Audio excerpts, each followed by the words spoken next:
Alors, vous voyez donc, je peux créer un Java Project, comme je peux créer également AspectJ Project.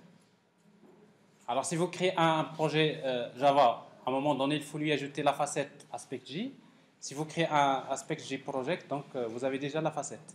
Mais généralement, on ne fait pas ça. Pourquoi? Parce que généralement, vous avez un projet déjà créé, un projet quelconque que vous avez créé, et c'est après vous lui ajoutez la facette. Donc, vous créez un projet quelconque, donc Java Project, que je vais appeler donc TP AspectJ2.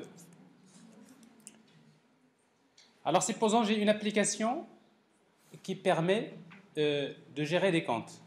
Toujours les comptes. Le matin, on était pour des comptes. Maintenant, encore, c'est des comptes. On va créer, dans notre couche métier, on va créer la classe compte. Du package métier. Alors, on va supposer qu'un compte est défini par un code. On va faire quelque chose de très simple. Parce que l'objectif pour nous, c'est plus de comprendre les concepts de l'orienté aspect. Alors, j'ai un compte qui est défini par le code. Il est défini par le solde, un constructeur, son paramètre,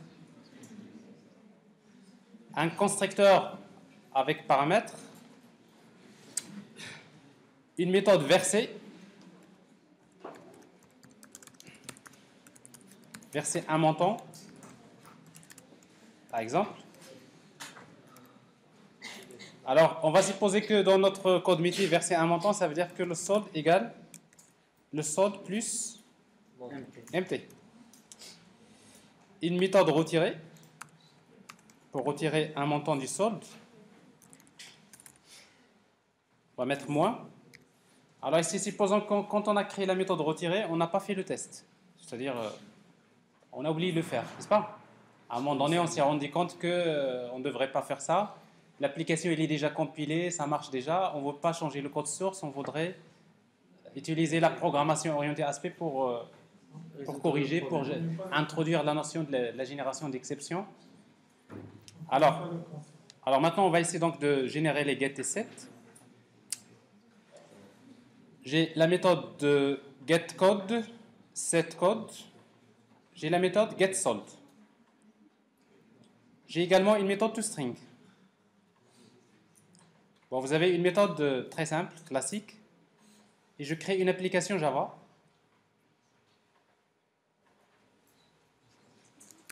Application du package test. Alors, cette application contient la méthode main.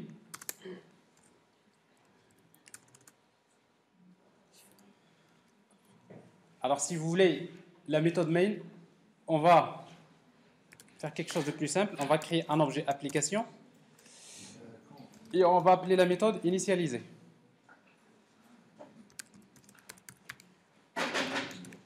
Alors, ça veut dire que la méthode initialisée, public void initialisée. Alors, dans la méthode initialisée, on va essayer de créer un compte. Compte cp égale new compte. Alors, je donne par exemple, j'utilise le constructeur sans paramètre. cp.setCode égale à 5. cp.verser. Je verse 8000. cp.retirer. Alors, je vais retirer plus que j'en ai versé, donc je vais utiliser 80. C'est plus supérieur? 900 000. Voilà. On va en profiter du bug pour retirer beaucoup d'argent. Alors, donc 900 000 et après, on va afficher l'état du compte, c'est-à-dire cp.toString.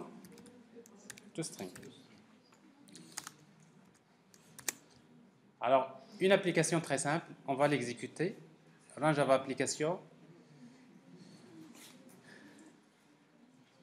Je n'arrive pas à comprendre pourquoi qu'est-ce qu'il est en train de faire. Enfin, je ne vais pas changer de machine. Bon, tout ça, c'est pas normal. Bon, l'état de la machine, il y a quelque chose qui cloche.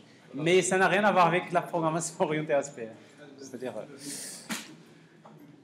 Alors, en tout cas, j'ai le résultat. Je vois bien un solde qui est négatif.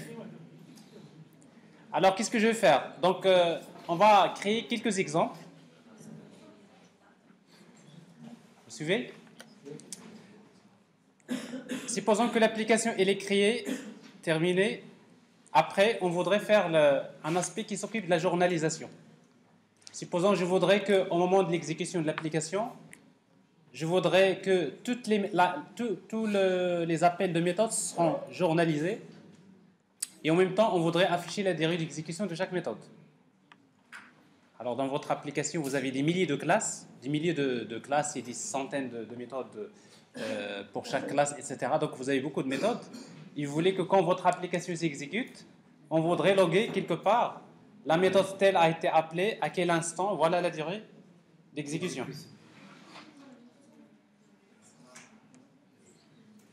Alors, si vous ne faites pas la programmation orientée aspect, qu'est-ce qui va se passer? C'est la catastrophe. C'est que vous allez parcourir des milliers de méthodes. Au début de chaque méthode, vous allez faire le même traitement. L'application ici, avec la programmation orientée aspect, donc je vous rappelle que l'idée de base, c'est que quand j'écris le code de métier, je ne me préoccupe pas des codes techniques. C'est-à-dire que maintenant, je vais ajouter un aspect qui va s'occuper uniquement de la journalisation. Alors, c'est ce que je vais faire. Alors, je vais créer un aspect qui permet de faire la journalisation. Alors, la même chose maintenant, on peut utiliser donc soit la première syntaxe ou bien la deuxième. J'ai créé la deuxième et après, je vous montre dans le support, vous avez aussi la première. Donc, je vais créer une classe que je vais appeler logger aspect. Le package aspect. Alors, je voudrais donc créer un aspect. Donc, je vais utiliser la notation aspect.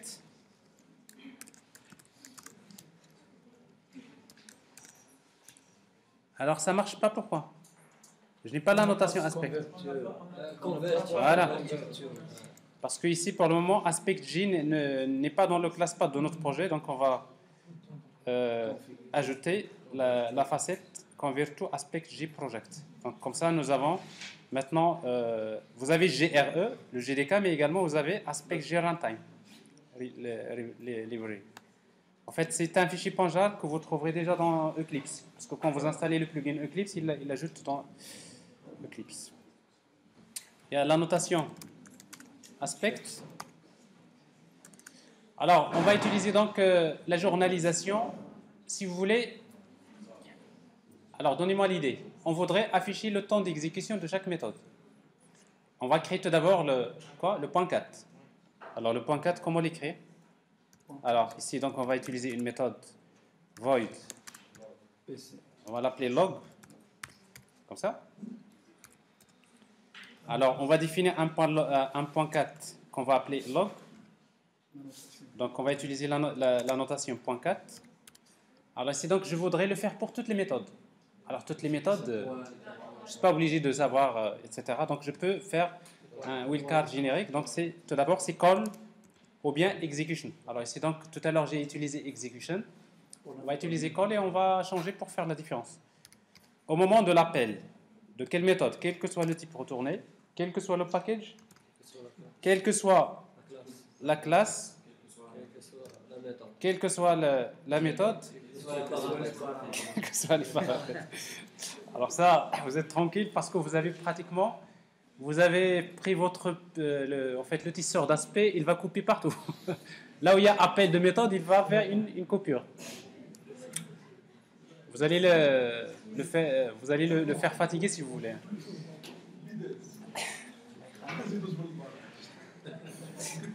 C'est exactement.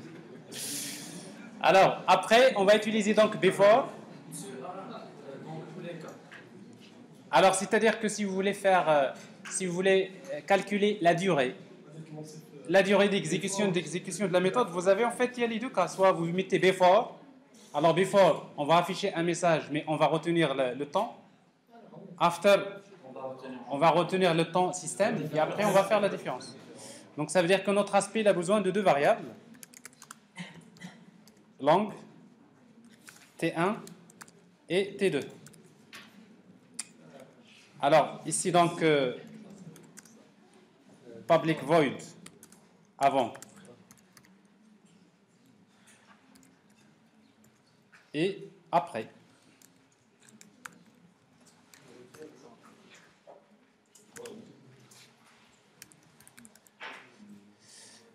Alors ici donc on va utiliser donc la notation before. Before quoi? Log. Le point 4 log. Vous suivez? Alors vous commencez à apprendre l'habitude de la syntaxe. After.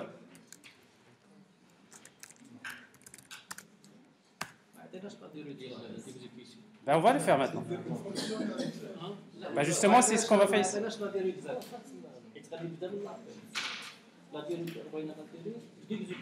Oui, c'est ce qu'on va faire. Alors, avant.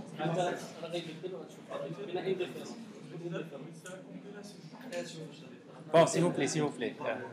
On va regarder, après s'il est dirigé, il va Alors, avant, qu'est-ce qu'on va faire? On va afficher le message tout d'abord. On va loguer. Donc ici, on va loguer quelques étoiles pour faire un peu plus joli.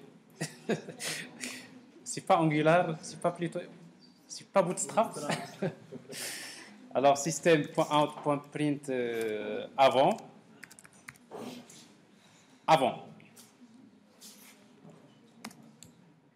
Alors je vais ici avant l'exécution before, je vais récupérer le temps T1. À quoi est égal T1? T1 égale system.current time millis, c'est-à-dire c'est le temps en millisecondes à l'instant. Après on va faire la même chose.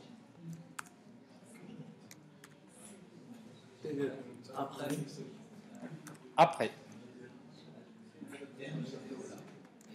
Avant d'afficher le message, on va calculer T2. Bon, à nouveau, donc, T2 égale. Vous voyez donc, vous connaissez déjà la durée d'exécution de la méthode. Donc, c'est notre aspect, et c'est intercalé. C'est ça. Before, je connais le temps. After, je connais le temps. Et après, qu'est-ce que je fais? Je vais loguer des messages ici, mais là, je vais loguer la durée.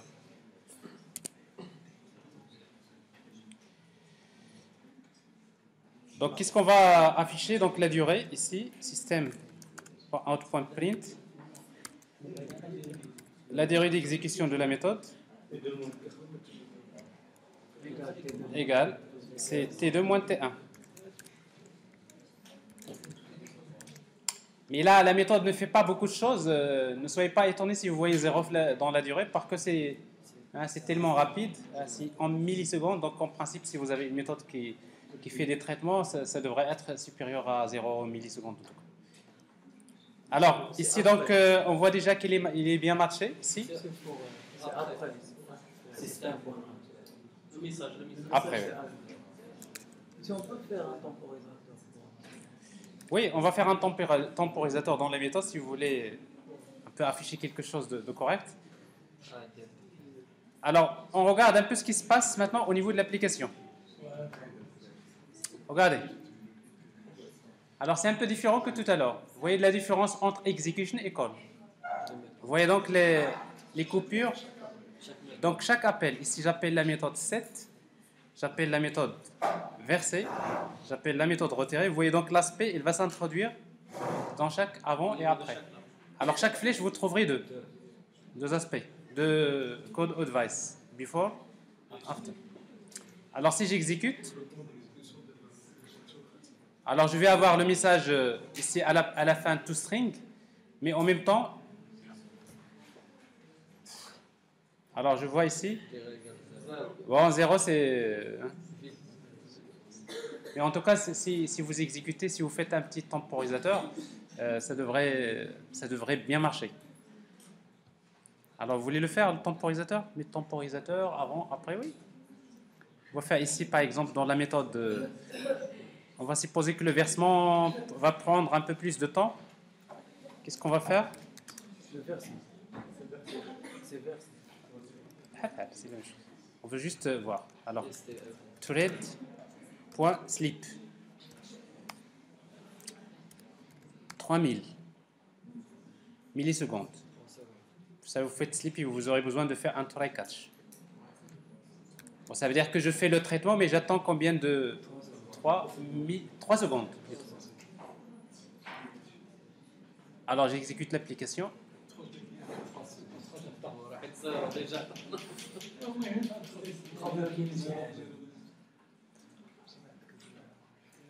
Alors, avant, après, ici, vous voyez, c'est presque. Donc, ça veut dire qu'on n'a pas perdu le temps, on a juste le temps d'exécution de la méthode.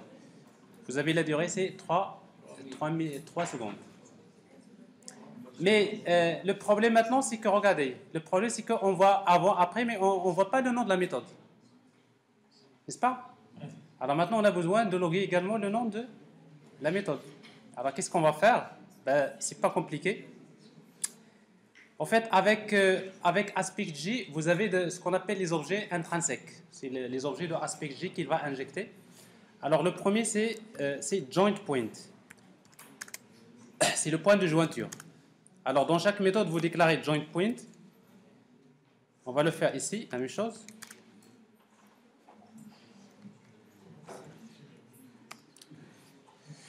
Joint point.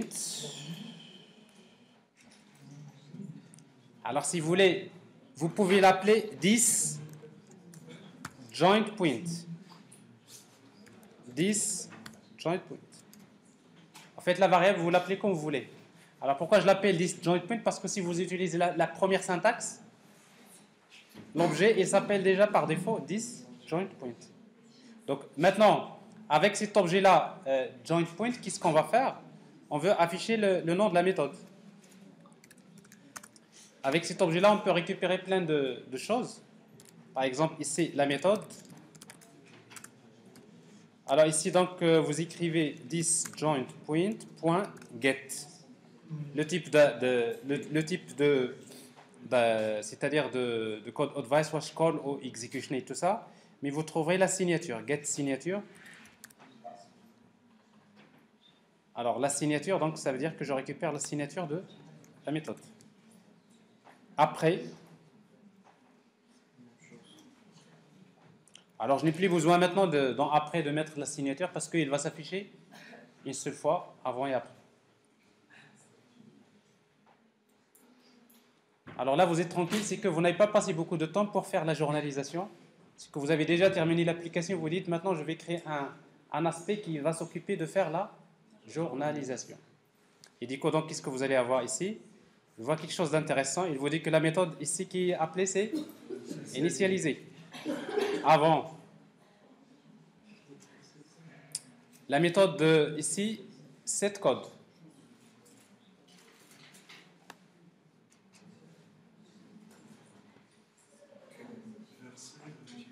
Avant, après. C'est la dernière. À la fin, on va trouver après. C'est elle qui encapsule les autres. Après, il y aura initial. Oui. Alors en fait, ici c'est un peu, si vous voulez, parce que même la méthode initialisée, on l'a pas ratée. C'est-à-dire, en fait, la méthode initialisée elle-même, c'est elle qui a appelé, plutôt dans la méthode initialisée, plutôt ici, avant l'appel de la méthode initialisée. Alors si vous voulez, on va l'ignorer, la méthode initialisée. Et dans ce cas-là, qu'est-ce qu'on va faire? Ici, on va mettre, au lieu de ça, on va mettre étoile, là, on va mettre les méthodes. On va s'intéresser qu'à la classe. C'est beaucoup plus clair ici. Ça veut dire, dans l'application, cette fois-ci, ce qui m'intéresse, c'est que les méthodes de la classe comptent. Je suis en train de s'introduire dans le comportement de ces classes. Alors, la méthode toString aussi.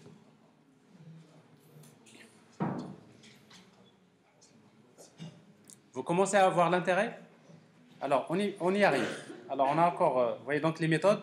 J'appelle la méthode set, verset.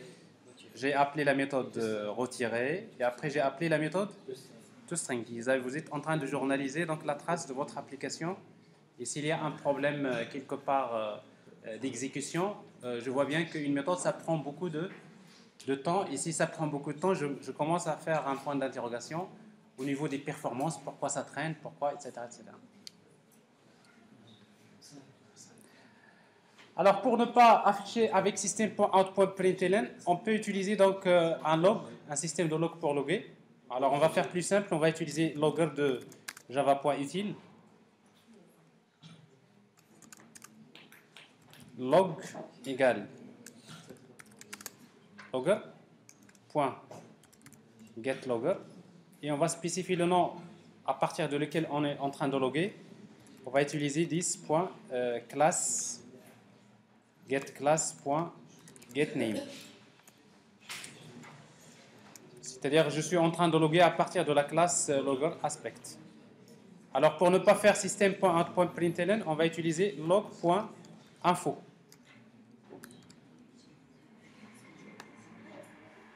Je change. Alors ici donc tous ces messages là, ce n'est plus sur la console standard, mais j'utilise un système de log. Après,